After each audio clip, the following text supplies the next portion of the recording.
Dear students, in this session we can discuss radioactive pollution and also on the disposal of nuclear waste. Radiation pollution. Pollution due to radiation originates from both natural and man-made sources. The Earth's crust contains many radioactive nuclides like uranium-238, thorium-234, radium-226, etc. that may continually emit radiations. In addition to the above-mentioned natural radiation pollutions, there are many sources of radiation pollutions from man-made sources. These are mainly X-rays used in medicine, radioactive waste resulting from nuclear weapons and nuclear reactors. The X-rays can penetrate through the human body. X-ray diagnosis and radiotherapy should be used only in urgently needed cases. Radiation പൊല്യൂഷൻ്റെ കാരണമാണ് നമ്മൾ discuss ചെയ്യുന്നത്. രണ്ട് രീതിയിൽ radiation pollution ഉണ്ടാകാം. ഒന്ന് പ്രകൃതിദത്തമായിട്ട്, നമ്മുടെ ഭൂമിയുടെ ഉപരിതലത്തിൽ ദി എർത്ത് ക്രസ്റ്റ്, അവിടെ uranium-238, thorium-234, radium-226 തുടങ്ങിയ റേഡിയോ ആക്റ്റീവായിരിക്കുന്ന മൂലകങ്ങളുടെ സാന്നിധ്യമുണ്ട്. ഈ റേഡിയോ ആക്റ്റീവ് മൂലകങ്ങൾ നിരന്തരമായി കണ്ടിന്യൂസ്ലി റേഡിയേഷൻസിനെ പ്രസരിപ്പിക്കുന്നുണ്ട്. ഇതുകൂടാതെ തന്നെ മനുഷ്യരുടെ പ്രവർത്തന ഫലമായിട്ടും റേഡിയേഷൻ പൊല്യൂഷൻ ഉണ്ടാകുന്നുണ്ട്. അതിൽ പ്രധാനപ്പെട്ട കാരണങ്ങളെന്ന് പറയുന്നത് nuclear weapons, nuclear waste from the nuclear reactors, കൂടാതെ നമ്മുടെ വൈദ്യ ചികിത്സാ രംഗത്ത് ഉപയോഗിക്കുന്ന നൂതന സാങ്കേതിക വിദ്യകൾ, എക്സ്റേ, സിറ്റി സ്കാൻ തുടങ്ങിയ പല കാരണങ്ങളും ഈ റേഡിയേഷൻ പൊല്യൂഷന് കാരണമാകാം. Radiation pollution control measures. The major control measures of radiation pollution are radiation exposure protection, radiation contamination protection, controlled area, collection, storage and disposal. Exposure decreases with the square of distance from the pollution source. The time of exposure should be kept as low as possible to accomplish a particular task involving radioactive substances. Shielding is the interposition of a dense attenuating material between the source of radiation and the surroundings so as to adequately reduce or practically stop the travel of radioactive rays. Radiation പൊല്യൂഷന് എക്സ്പോഷറാകുന്ന ആ ഒരു സമയം, ആ സമയം എത്ര കുറവാണോ അത്രയും റേഡിയേഷനും കുറവായിരിക്കും. അതുപോലെ തന്നെ ദൂരം, സോഴ്സ്, റേഡിയേഷൻ ഉണ്ടാകുന്ന ആ ഒരു സോഴ്സും ഒബ്ജക്റ്റും തമ്മിലുള്ള ദൂരം, ആ ദൂരം കൂടുന്നതനുസരിച്ചും പൊല്യൂഷൻ അല്ലെങ്കിൽ ആ റേഡിയേഷൻ വളരെ കുറവായിരിക്കും. അതുപോലെ ഒരു റേഡിയേഷൻ പൊല്യൂഷൻ ഉണ്ടാകുന്ന ഒരു സോഴ്സും ഒബ്ജക്റ്റും തമ്മിൽ ആ പൊല്യൂഷൻ്റെ ഇഫക്റ്റിന് വിധേയമാകുന്ന അഥവാ അല്ലെ റേഡിയേഷന് വിധേയമാകുന്ന ഒബ്ജക്റ്റും തമ്മിൽ ഇൻ ബിറ്റ്വീൻ ഒരു ഷീൽഡ്, ഒരു ഡെൻസ് അറ്റനുവേറ്റിംഗ് മെറ്റീരിയൽ എന്ന് വെച്ച് കഴിഞ്ഞാൽ ഈ റേഡിയേഷനെ അബ്സോർവ് ചെയ്യുവാൻ കഴിവുള്ള ഒരു ഷീൽഡ് വെക്കുകയാണെങ്കിൽ സ്വാഭാവികമായിട്ടും റേഡിയേഷനെ സ്റ്റോപ്പ് ചെയ്യാനോ അല്ലെങ്കിൽ അതിൻ്റെ ഇമ്പാക്റ്റ് കുറയ്ക്കാനോ കാരണമാകും. Nuclear waste. Explosions of nuclear weapons in air, on the ground, underground and undersea have major contribution to the radiation pollution. The nuclear waste will eventually settle on the Earth's surface and contaminate the food chain. The radioisotopes in industry, research and medicine are also causing considerable radiation pollution. A number of accidental leakages from the nuclear reactors have occurred. Such industrial tragedies cause immense damage to the environment, and the radioactive effects will remain for very long periods. Nuclear waste ഉണ്ടാകുന്നത് nuclear weapons, അതിൻ്റെ ഉപയോഗം, അതുപോലെ nuclear power പ്ലാന്റ്സിൽ നിന്നുള്ള waste, ഇതൊക്കെ കൊണ്ടാണ് ഈ nuclear waste ഉണ്ടാകുന്നത്. ഈ ന്യൂക്ലിയർ വേസ്റ്റിൽ നിന്നും ഉണ്ടാകുന്ന ആ പ്രസരണം, റേഡിയേഷൻ, ആ റേഡിയേഷൻ്റെ ഇമ്പാക്റ്റ് ദീർഘകാലം നിലനിൽക്കുകയും അത് പരിസ്ഥിതി മലിനീകരണത്തിന്, എൻവയോൺമെൻറ്റൽ ഡെട്രിമെൻ്റൽ ഇഫക്റ്റ് ഉണ്ടാകുന്നതിന് കാരണമാകുകയും ചെയ്യും. Disposal of radioactive waste. The most widely used method for nuclear waste disposal is storage, either using steel cylinders as radioactive shields or using deep and stable geologic formations. However, the disposal of nuclear waste by storage still has many concerns, since a leakage of the nuclear waste may cause huge environmental disaster. Even very small leakage or migration of nuclear waste may result in a huge disaster because the half-lives of nuclear waste are very long.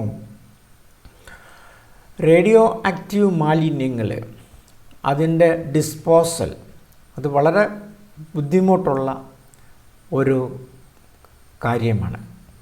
കാരണം എത്ര ശ്രമിച്ചാലും നമുക്ക് ഈ radio active പ്രസരണങ്ങളെ, റേഡിയേഷൻസിനെ നമുക്ക് പൂർണ്ണമായിട്ട് shield ചെയ്യാൻ നമുക്ക് കഴിയില്ല.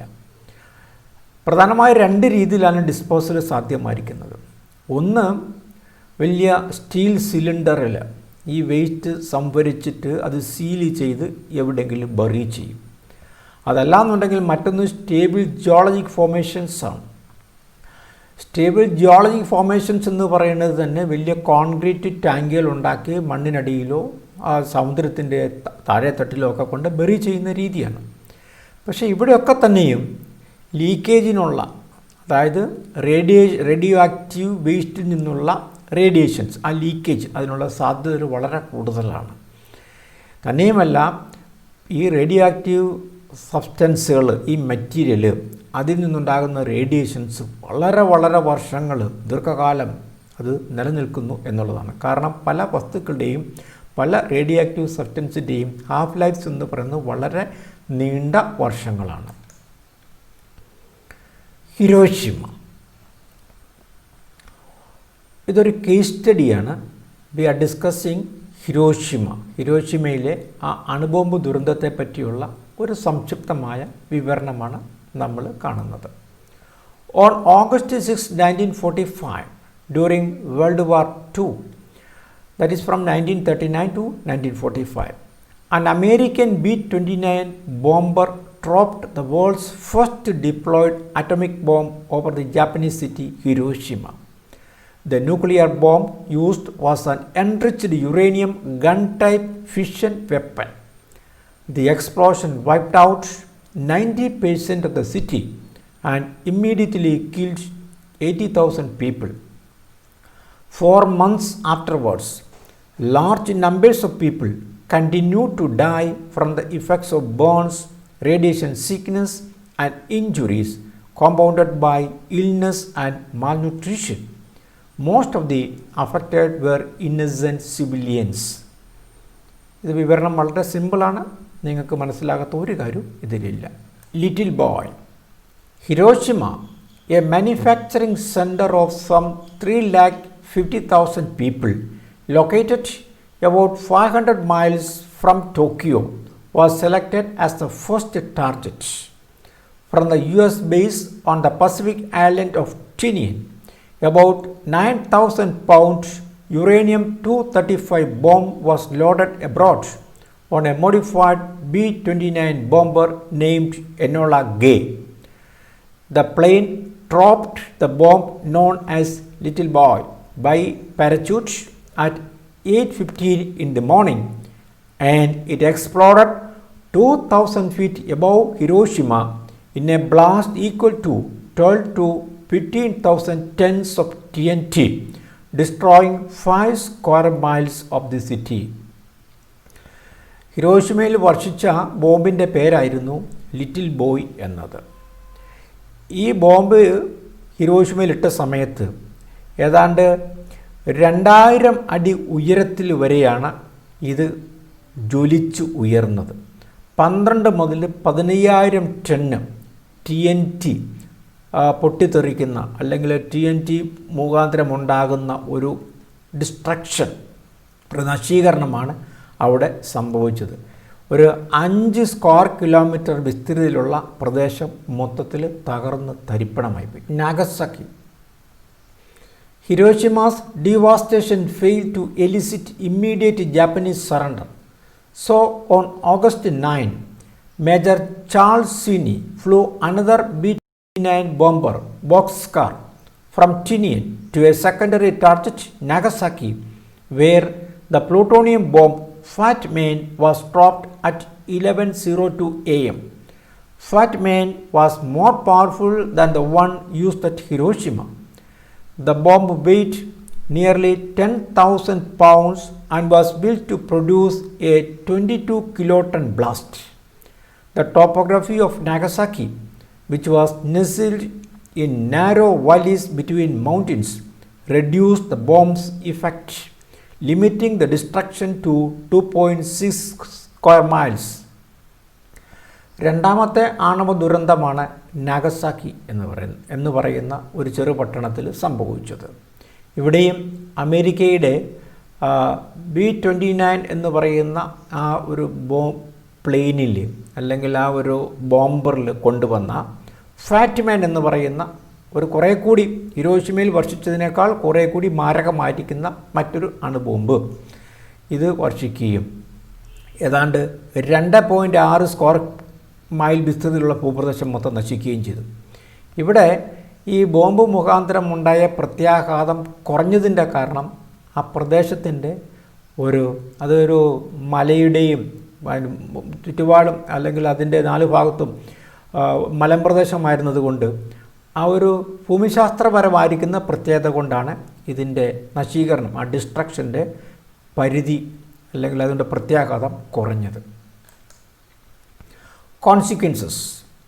The heat of a nuclear explosion reaches a temperature of several million degrees centigrade over a wide area.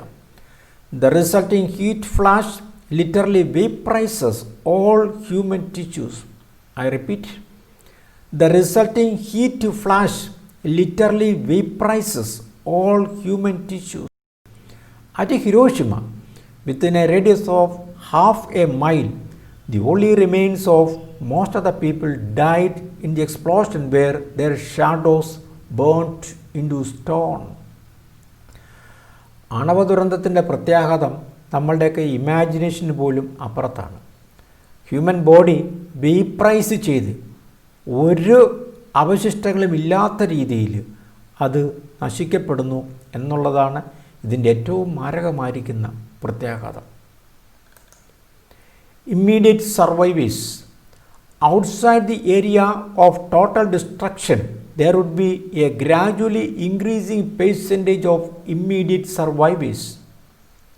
However, most of the victims from fatal burns became blind, severely injured, or suffered massive internal injuries. Many had been trapped in collapsed and burning buildings. The death rate was than in a normal disaster, since most emergency services were incapable of responding due to their equipment being destroyed and staff killed. The sheer scale of the casualties would overwhelm any country's medical resources. ഒരു ആണവ ദുരന്തം ഉണ്ടായിക്കഴിഞ്ഞാൽ അതിനെ അതിജീവിക്കുന്ന ആൾക്കാർ, the immediate survivors, അവരുടെ ജീവിതം ഭയാനകമായിരിക്കും. അത്രയ്ക്ക് മാത്രം ദുരന്തപൂർവമായിരിക്കുന്ന ഒരു ജീവിതമാണ് അവരെ കാത്തിരിക്കുന്നത്. Difficult to address.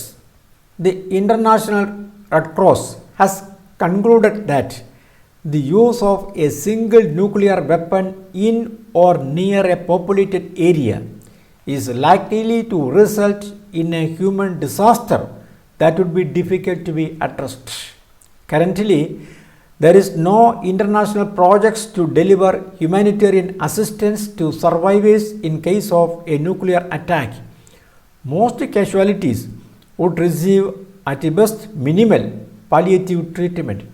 The best they could hope would be to die rather than suffering the immense pain.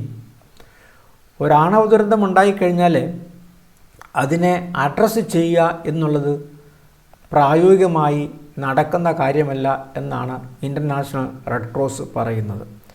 കാരണം ആണവ ദുരന്തത്തിനെ അതിജീവിക്കുന്ന അല്ലെങ്കിൽ ആണവ ദുരന്തത്തിന് അതിജീവിക്കുന്ന സർവൈവേഴ്സിന് ഒരു പാലിയേറ്റീവ് ട്രീറ്റ്മെൻറ്റ് എത്തിച്ചു കൊടുക്കുന്നതിനോ ഒന്നും പ്രായോഗികമായി എളുപ്പമല്ല, അതുകൊണ്ട് വലിയ മെച്ചവുമില്ല.